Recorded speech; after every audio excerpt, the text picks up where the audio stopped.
Welcome to another edition of Gano Local TV, being brought to you by CL Management, DV Tracksuits. Big shout out to the mighty LDBC. Hopefully everybody finds themselves well this Sunday. Hopefully everybody finds themselves well this box wreck. All right, hang on. Let's just see the event. What's going on, man? All right, man. Listen, man. This is quick hit number 4. I'm not gonna be on here long or nothing like that, man. But I wanted to go ahead and touch up on Xander Zayas and what's going on, Frontline. I wanted to touch up on Xander Zayas versus Damian Sosa, and give my thoughts on it.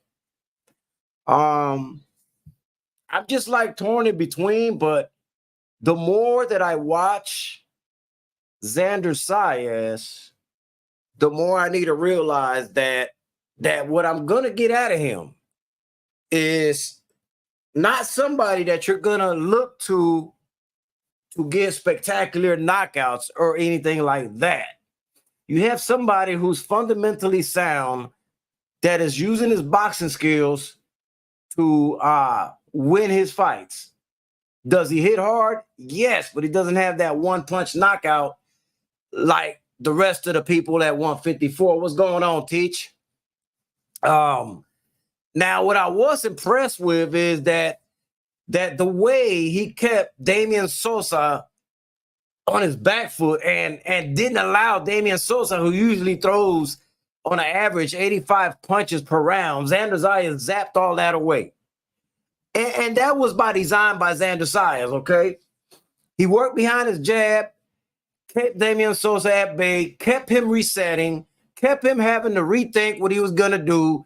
So the game plan was phenomenal. Javier Centeno did an excellent job preparing Xander Zayas for now, I don't know if he needs a new corner. I think Centeno did a good job, or did I miss something? Front line? Talk to me, man.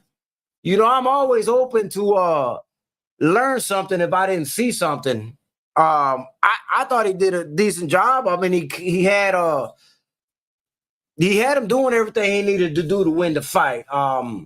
But I'm gonna wait on you, Frontline, because I'm open minded, like y'all know. So I'm willing to listen to you, and if I'm wrong, I'm wrong. You know, it's not a big deal. You know what I'm saying? Arnaldo Nieves, saludo. I saw Xander Zayas that is maturing with each and every fight. Now, I was a fan of Xander when he first started, and then I had my moments where I wasn't really happy with the way they were moving him and the way they were matching him up. But the more the fights kept going on, the more I understood why they were doing it that way. And they were actually correct in doing that because they actually built him in the right pace. So what Xander Zayas did yesterday was a complete domination of Damian Sosa. And I thoroughly enjoyed it. I ain't gonna lie, I thoroughly enjoyed it. And like I said, we need to change our expectations of Xander Zayas. We can't be over there going into a Xander Zayas fight. Oh man, I can't wait to see this great knockout. And no, that's not what his game is. Sure, he's got some pop. I agree with you. Xander made the adjustments to the fight. Centeno did a phenomenal job. I just think Centeno maxed out Xander on his end. Just my opinion. Frontline, it could be. It could very well be, but I'm gonna tell you, man.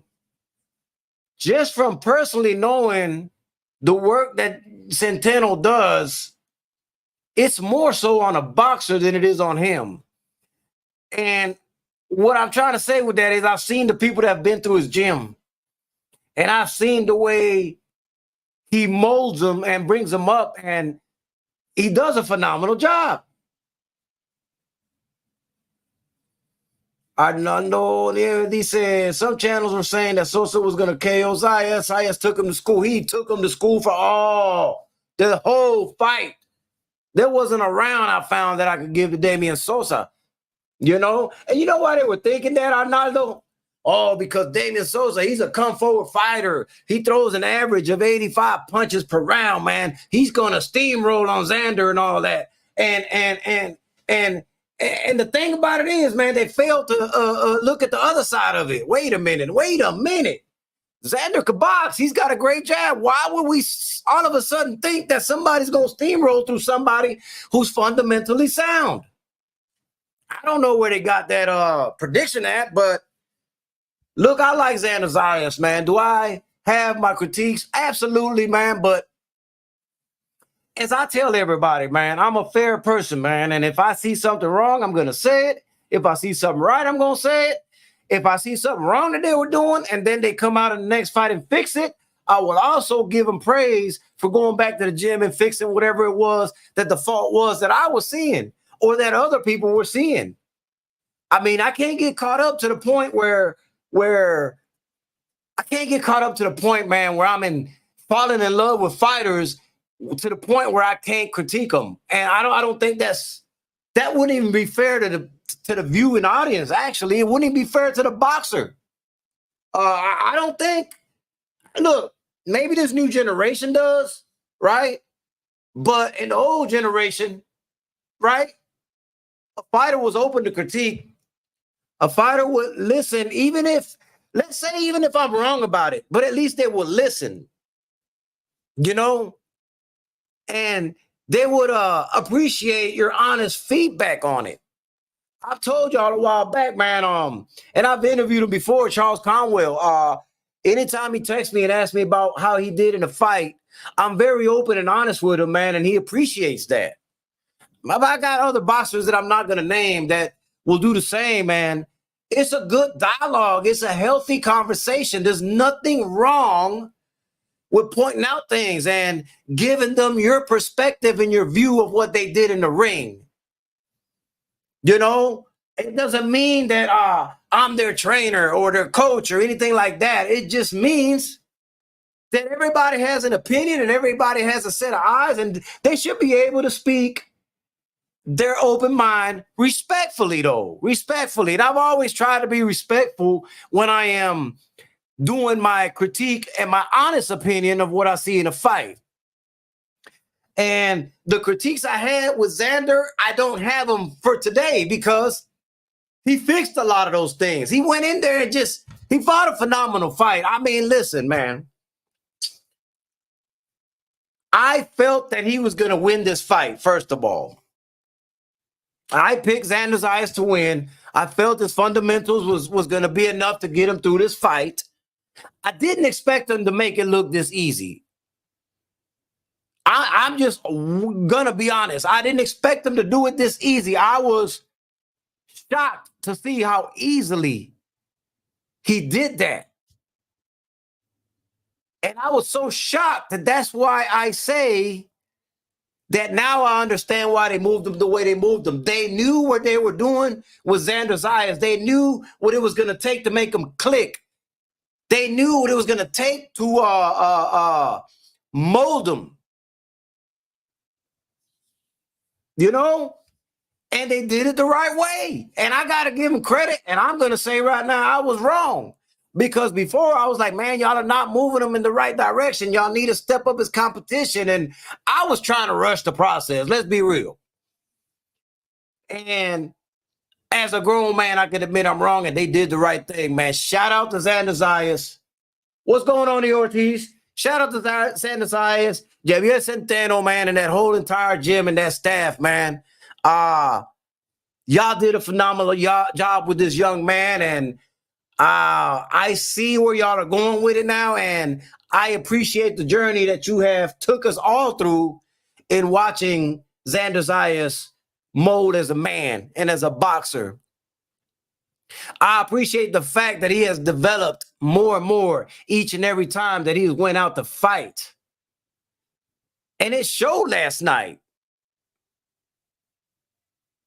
You know, it showed last night.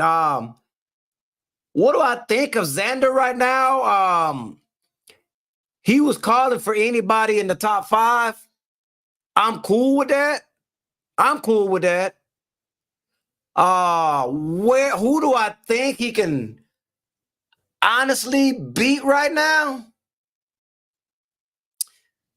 I think he could beat Fundora. I think he could beat Tim Zoo. I think he would have troubles with somebody like a Charles Conwell, Terrence Crawford, Conwell, Crawford. Virgil Ortiz might even be a 50-50 fight. Okay. So, and that's not a diss on Xander Zayas. That's just where I think he's at right now in his development. That's about where I got the bar at right now. Can he beat these fighters? That possibly. But he still got a little bit more growing to do. Although I was thoroughly impressed with what he did last night. An absolute great performance, man. I you know, the sky's the limit for him, man. I've been watching him since right before he turned pro, when he first signed with Top Rank, and I was really super high on him back then, man. What's going on, Stephen L?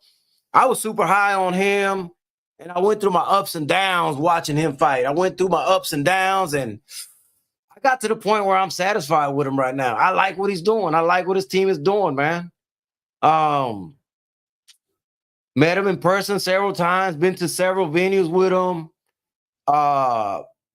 Cool kid in person, I guess, you know, like I never had no issues with him as far as, you know, sitting down and having a chat with him or nothing like that. I've never interviewed him, never put him in that position, never. I don't know, man. It's just some people that I'm starting to go away from interviewing folks anyway, man. I'm just like at that point, man, where I interviewed a lot of people when I had my old channel, and I'm starting to not want to do interviews anymore unless there are special circumstances that I would be interested in doing the interview. But other than that, I really don't have that desire or want to interview fighters. It just gets to the point where, and it's not fair to the content creator or anything like that, but it gets to the point, man, where when you start interviewing these fighters, they almost feel like, oh man, let me wrench you up, Teach.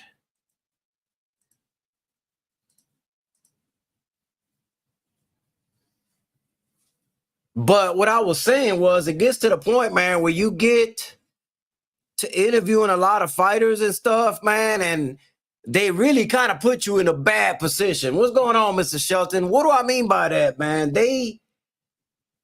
It's almost like they feel like you owe them something, or you can't have an honest opinion from that point on, or you can't pick against them from that point on. And that's just not the way this works. You know, we interview people, and well, at least for me, I can speak for myself. The interviews I've done from the sincerity of my heart. I did enjoy them a lot, didn't mind doing them, but that doesn't mean that just because I interviewed you don't mean I gotta pick your side in a fight. It doesn't mean that I can't use my logic and say, yo, man, no, you're not gonna win this fight. Nah, I'm gonna be honest, you're not gonna win this fight. Oh yeah, you're gonna win this fight. But when I tell you, when I think you're gonna win a fight, I really think you're gonna win that fight. Connie, you think Xander the next face of PR, or do you have someone else in mind? Xander is young, no need to rush in for a title belt in 2025. I think it's too early to say that Xander Zayas is going to be the face of Puerto Rico. Can he be? Maybe so. But maybe we need to start giving shout outs to like Oscar Collazo and people like that, right? Jonathan Gonzalez, who's doing great things. Uh, as crazy as it sounds, man, Edgar Berlanga, although he lost to Canelo Alvarez, that might have been one of those great lessons that a fighter needed. Like, I know there's a lot of people that weren't big on Berlanga, and that's fine.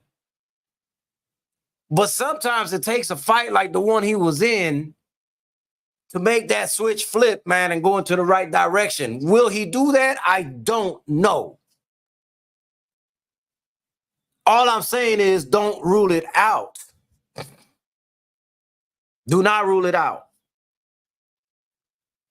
There's a lot of talent in Puerto Rico. Brian Polaco, hopefully, he gets back in the ring soon.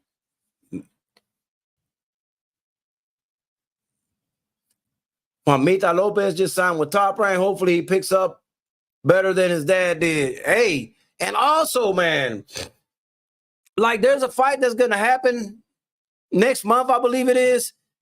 And Omar Rosario is going to be facing Elijah Tutek, man. And I know both of those individuals. That's not a fight that I wanted to see, simply because I know them both personally, been around them. It's a 50-50 fight, but in that fight, I'm going to lean towards Omar Rosario. Like, that right there is I got to lean towards Omar Rosario. And I already texted him, man. I said, hey, man, I'm picking you in this fight, man. I wish you both the best, but I'm picking you in this fight. Really believe that you got what it takes to win this fight, man. And Elijah's young. They're both young. What's going on, Kamara? And Henry Moncho Lebron, that's one that we don't need to write off. Orlando Capo Gonzalez has a very, very uphill battle against Raymond Ford, which he's fighting next. But if Orlando Gonzalez somehow, comes out victorious in that fight, that could catapult his career as well. So there's a lot of names out there that we just can't rule out like that.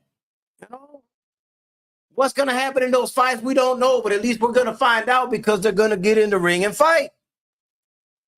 That's just how I see it. End of 2026, beginning of 27, something better for Zayas, for an opportunity for the title belt. Arnaldo, I actually believe it's going to happen sooner rather than later. And the reason I'm saying that, because he's already so highly ranked. He's so highly ranked that there's not going to be too many other options other than to eventually fight for a title. D-Man Jr., what's going on with it, man? So that's why I say, now, is it going to be too soon? I know, though. Maybe, maybe not. I just don't see that many more fights before he steps in there and competes for a title. It's just to the point right now where I think two more fights at the max, and he's going to be staring down at a title fight. Unless, these champions, he gets some mandatories that they can, not have to fight Xander or something like that. I think 2 fights to 3 fights max, man. He's going to be in there fighting for a title. Whether he win, lose, or draw, I believe that's about the time frame. And that will be sometime in the end of 2025. That's going to be my prediction. I think end of 2025, you'll see him in the title fight. I mean, look, you in this sport to win titles anyway, man, so go for it. It's not, I don't know, man. I'm just under the old school mind that it doesn't hurt. If you take a loss, you take a loss. So what? Can you get back up? But if he wins, If he wins, right, a title right away on his first title shot, that'd be amazing. That'd be phenomenally amazing, man. It's a tough one to predict. Yeah, it's tough to predict, man. I'm just looking at it that way, man. Man. Hey, look, I'm gonna say something real quick, man. Okay. I'm gonna be brief about it, Frontline. I'm gonna be brief about it, man. You know, Shushu Carrington, you know, Fasegawa, and it was a very tough fight. He won by majority decision. Listen, man, I'm not crucifying Shushu on this fight. I cannot. The reason I'm not going to crucify him on this fight is because he has looked phenomenal all the way up until this one fight, right? I think it's too early to criticize him until we see his next performance against a top caliber opponent. If that kind of performance repeats itself, then there should be some concern. I'm not concerned with him right now because he got out of that unscathed. He got the majority decision. He now knows what it feels like to go through adversity. He now knows that, you know, that there is other fighters out there that can hang with him. That's going to make him go back to the gym and regroup and say, hey, you know, shit, I guess I better work extra hard, man, because I can't have another performance like that. You know what I'm saying? So I'm not going to crucify him for it, man. It was a close fight, man. Y'all want to call it one way or the other, that's fine. But at the end of the way, there was no robbery, in my opinion, man. Facts, I don't think he'll perform that way again. He work on his flaws and shine his next fight. Hopefully that's what he does, man. Hopefully that's what he does, man. I'm going to bring up one more topic, man, and then I'm going to get offline and shit, man, because I ain't going to lie to you. I wasn't even going to go live and shit. I'm just going to be real, man. Listen, man, I'm going to be honest with y'all. I've gotten to the point, man, where I have steered away from being on YouTube, man, a lot, man. I'm just disappointed with the way things going on YouTube. I'm disappointed with a lot of the shit I hear on YouTube, and you know, I don't want to get on YouTube just to be talking, I have to have a purpose on why I go live and talk. I can't go to the damn news clips, man, or Twitter or IG and take some snippets of people talking shit about each other, man, and then that's what I'm gonna be talking about. Nah, I can't do it, man. What's going on, Focus Ball? I can't do it, man. Yeah, Frontline, I'm gonna go do some OnlyFans and shit, man. You know, it's funny, man. I told my daughter, I say, I'm gonna do some OnlyFans. She started laughing and shit. Nah, man, but for real, man. I'm just gonna go touch one little topic real quick, and then I'm gonna jump off here, man, and let y'all have the rest of y'all evening and shit like that, man. Listen, man, I know there's been a lot of critique on Alicia Baumgartner and all that, man. Look, she's already paid her dues, man. However y'all want to look at her or anything like that, she's already paid her dues. She's been out of boxing for a while. She fought the other night, and I actually felt bad for Alicia Baumgartner because that venue looked like a bar. And I'm trying to figure out, why would they put Alicia Baumgartner in a place like that, in a venue that small, and it wasn't even filled?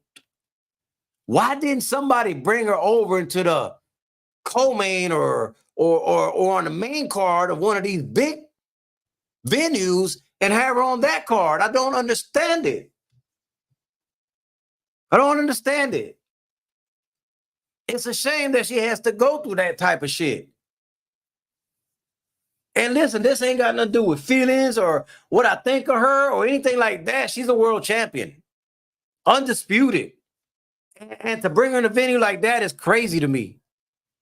It's crazy to me, man. This shouldn't even happen, man. Now, I understand they were going to pay her regardless, and she was going to show up, do her job. The fight was a no contest because of a accidental headbutt, so no harm, no foul. She still got paid, but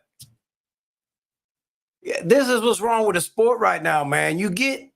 Man, boxing is missing out on putting out some good venues by letting some of these fight escape into these barroom venues. It shouldn't happen at all. This should not happen at all. Feelings aside, I mean, because I know there's people that hate her, and I know there's people that love her. I know there's people on the fence about her, but none of that matters. What they did was wrong. I don't care what a person does outside the ring. I don't care what a person's attitude is. I don't care about none of that shit. You're a world champion. That shouldn't be happening.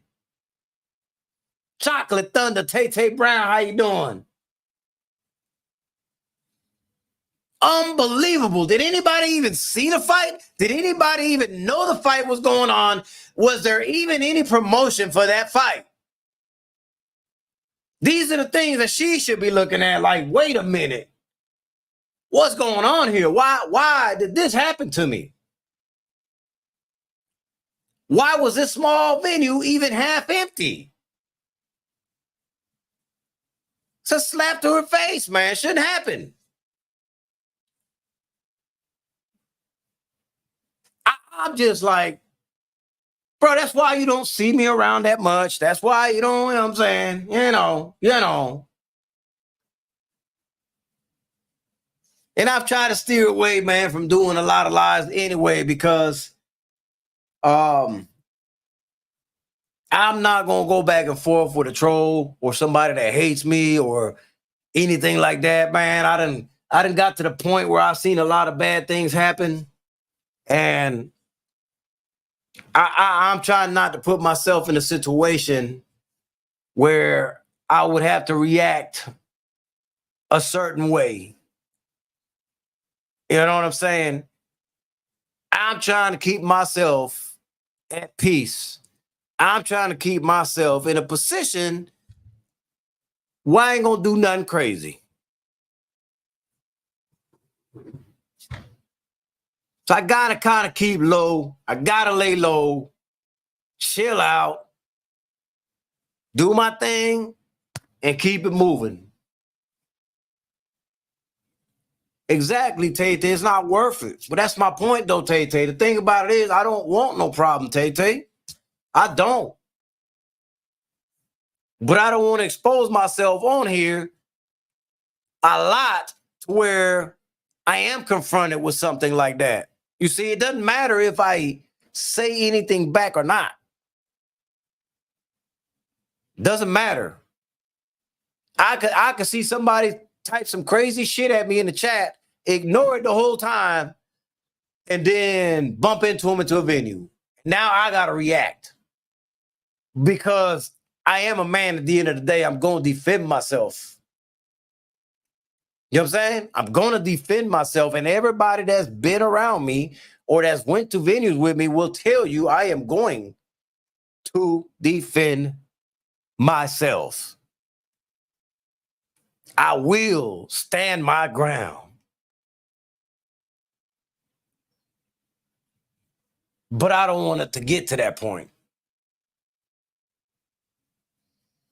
I don't want it to get to that point. Y'all haven't seen me on YouTube, and it's probably going to be like that on and off. I'm just going to be honest with my viewing audience. I'm going to come on only when my mind is clear and I'm at peace to go live. So it ain't going to be this daily thing or these daily uploads and nothing like that. Hopefully y'all fuck with me that way.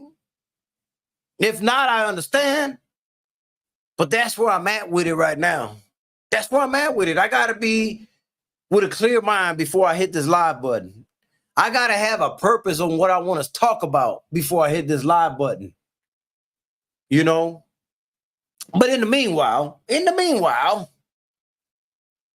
Yeah, y'all gonna get tired of me saying this, man. But in the meanwhile, though, you know, my boy 903 Boxing, you know, he's still putting in that work. He's still throwing that sauce out there. Y'all got to catch some of his shit. How was the aftermath after the storm for you, Kano? Frontline, you gonna laugh? You gonna laugh? For Jacksonville? Bro, I didn't even get rain, bro. We had a clear day. All hell was breaking loose everywhere else but Jacksonville. But I didn't even see a drop of rain, Frontline.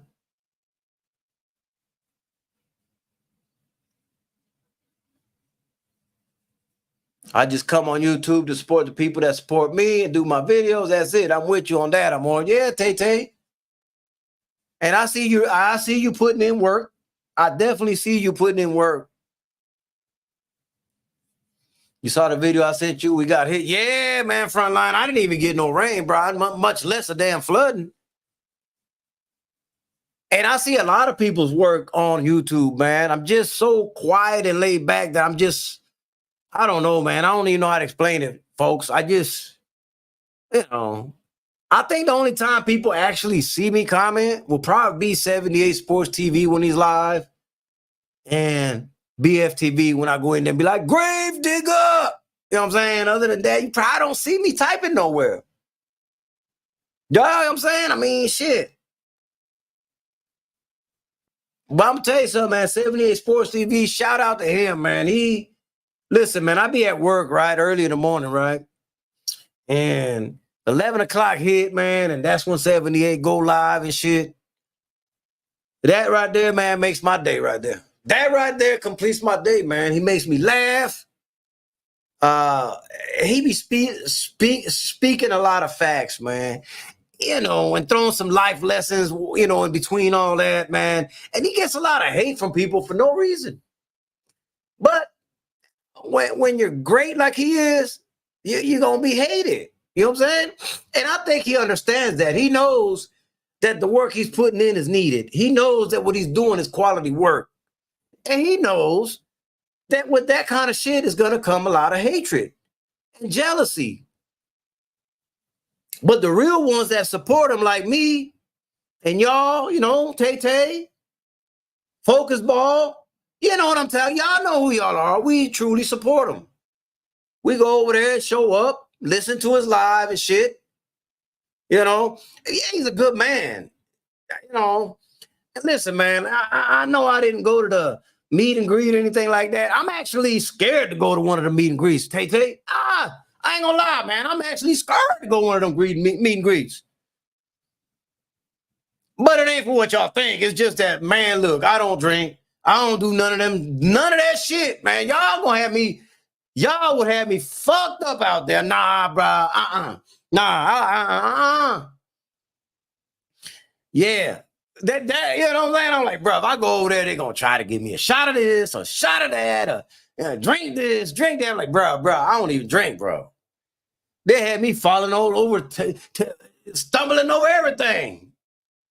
Oh, no, Tate, I ain't scared of you, though. I ain't scared of no chocolate. I ain't scared of no chocolate. D-Man, so I'm going to be with you. I got you, bro. Shit, somebody going to have to give me, man, because, bro, I ain't going to lie to y'all, bro. I don't drink, bro. I don't get twisted like that. I don't get twisted like that. And I already know the peer pressure's a motherfucker, bro. You know, and who the hell gonna tell 78, nah, man, I ain't gonna take a drink, man. That motherfucker throw a shot right there in front of me, man. Just off the strength, man, I'm gonna take that shot, man. You know what I'm saying? You know, 78, I don't drink, but goddamn it, you done put that shot in front of me, man. You know what, man? Salute. Bottoms up and shit. Let's drink this motherfucking shot. You know what I mean? What's going on, supporter of boxing? So, you know, just on the strength of that, man. But truthfully and honestly, man, look, I don't party like that, man. I really don't, man. Them days are long gone for me, man. But shit, if D-Man got me, then, hey, say less. Say less. D-Man Jr. left the package. Dope man at the room. Yeah, I saw that, Tay. I heard about that, Tay. Hey, you know, ain't no doubt. No Diddy way, right? Kind of no Diddy way. Yeah, no Diddy, man. But look, man, I don't even know, man. Like, yeah, it's a whole nother subject, man. I don't even know enough about that topic to even dive into that topic, but I ain't gonna lie, man. And y'all know me. If I don't know something, I'm not gonna dive into it, man. So whatever's happening with that Diddy situation, man, I don't know, bro. I'm just gonna lay back and watch it unfold and see what happens, man. Cause yeah, shit, I don't know, man. Shit. Maybe, hey, D man, maybe it's my old age, man. You know, I'm 54, man. So I don't know. Maybe it's that. I'm just laid back right now, man. But yeah, man, shout out to everybody, man. Hopefully y'all smash the like button, man. Y'all already heard my thoughts on Xander Zayas, man, and all you got to know is 1,000 bottles of baby oil. Okay, okay, okay. Yeah, okay. Yeah, well, yeah, all right. All right. You know what I'm saying? I ain't even gonna dive into that front line. I ain't gonna dive into that, man. Y'all, hopefully y'all smash the like button, man. This always brought to you by CL Management, DV Tracksuits. Shout out to the mighty LDBC. Kano Local TV. Man, we out of here, man. We out of here. What the fuck is my damn outro?